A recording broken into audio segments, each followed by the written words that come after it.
అమ్మాయిలపై అఘాయిత్యాలకు పాల్పడితే పురుషాంగాన్ని కోస్తానని అఘోరి సంచలన వ్యాఖ్యలు చేసింది. కుంభమేళ తర్వాత తన కార్యాచరణ మొదలు పెడతానని ఆమె హెచ్చరించింది. హిందూ దేవాలయాలు, మహిళలు, గోవులపై దాడి చేస్తున్న వారిని కఠినంగా శిక్షించాలని డిమాండ్ చేసింది.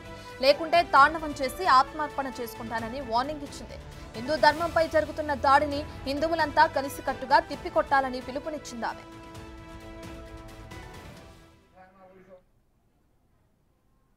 హిందువులు ఎవరు కూడా ఏకం అవ్వట్లేదని నేను నా వంతుగా నేను అన్ని ఇప్పుడు కార్తీక మాసంలో కూడా 2-3 పూజలు ఉండి కూడా నేను వాటిని కొద్దిగా వేరే ఇంకా తెలంగాణలోనే చేద్దాం, అదే పూజ లేదు అని ఇక్కడికి వచ్చి నా వంతు నేను ఎక్కడైతే గుళ్ళు ధ్వంసమైందో అక్కడికి వచ్చి నా వంతు నేను చేశాను పూజలు.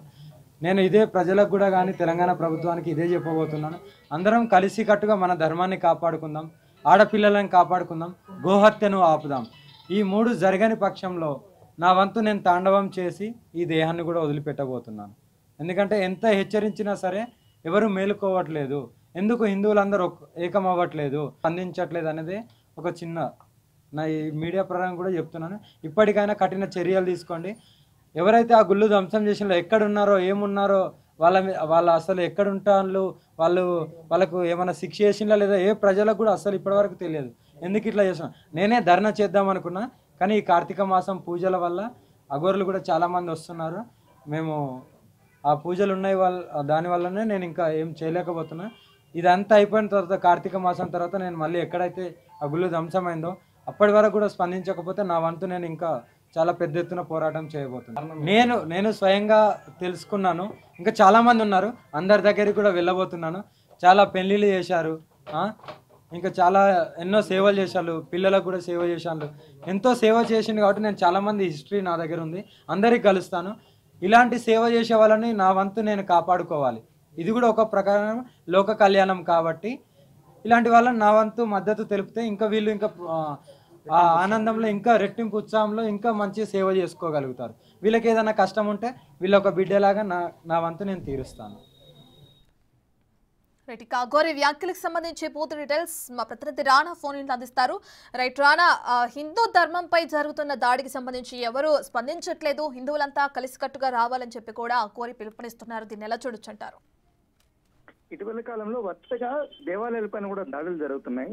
దాడులు జరుగుతున్నప్పుడు ఎవరిని అరెస్ట్ చేశారు, ఏం జరుగుతుంది, ఎటువంటి చర్యలు తీసుకున్న దానిపై కూడా ఒక ఇన్ఫర్మేషన్ అనేది ఎవరికి లేదని కూడా అఘోరి ఇవాళ చెప్పింది. అయితే చాలా రోజుల తర్వాత హైదరాబాద్కు వచ్చారు. చైతన్యపూర్లో ఉన్నటువంటి మొగలుపల్లి ఉపేందర్ గుప్తా ని కలవడానికి ఆమె వచ్చారు. వచ్చిన తర్వాత ఆయన చేస్తున్న సేవా కార్యక్రమాలు అవన్నీ కూడా చూసి ఆయన్ని అభినందిద్దామని, ఇలాంటి సేవలు చేసే వాళ్ళందరినీ కూడా కలుస్తానని కూడా ఆమె చెప్పిన నేపథ్యంలో అక్కడ కొన్ని సంచలనమైన వ్యాఖ్యలు చేయడం జరిగింది. ఎందుకంటే ఇటీవల కాలంలో హిందూ ధర్మం పైన, హిందూ దేవాలయ పైన దాడులు చేస్తున్నారు కాబట్టి అలాంటి వాళ్ళని ఖచ్చితంగా కూడా అతి త్వరలోనే ఒక పురుషాంగాన్ని నేను కోసి ప్రజల సమక్షంలో నడు రోడ్డుపై నేను ఆ పని చేయబోతున్నాను, దానికి రెడీగా ఉన్నారంటూ కూడా ఆయన చెప్పడం జరిగింది. తర్వాత కుంభమేళ తర్వాత తన కార్యాచరణ మొత్తం కూడా నేను ఉధృతి చేస్తాను, మొత్తం 2 తెలుగు రాష్ట్రాల్లో కూడా నేను తిరుగుతానంటూ కూడా ఆమె చెప్పిన నేపథ్యం కనపడుతుంది.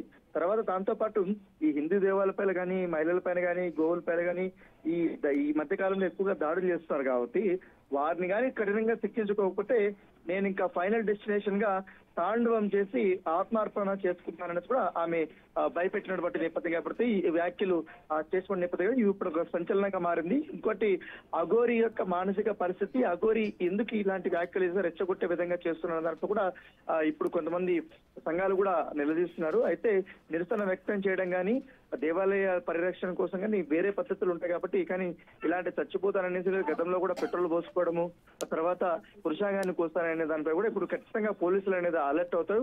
అఘోరి చేసినటువంటి ప్రతి కార్యక్రమం పైన కూడా ఆంక్షలు అనేది ఉండబోతారంటూ కూడా ఆ సన్నిహితులు అయితే చెప్తున్న నేపథ్యం. అయితే హిందూ ధర్మ పరిరక్షణ కోసం, మహిళల కోసం కూడా నేను కట్టుబడి ఉంటాను. సేవా కార్యక్రమాలు చేసినటువంటి వారందరినీ కూడా నేను అభినందిస్తూ వారందరినీ కలుస్తాను. ఏదైతే ఈ కార్తీక మాసం అయిపోయిన తర్వాత నా కార్యక్రమాలన్నీ కూడా పెద్ద ఎత్తున నేను ఉధృతం చేస్తాననేసి కూడా ఆమె చెప్పినటువంటి పరిస్థితి. Right, thank you Rana.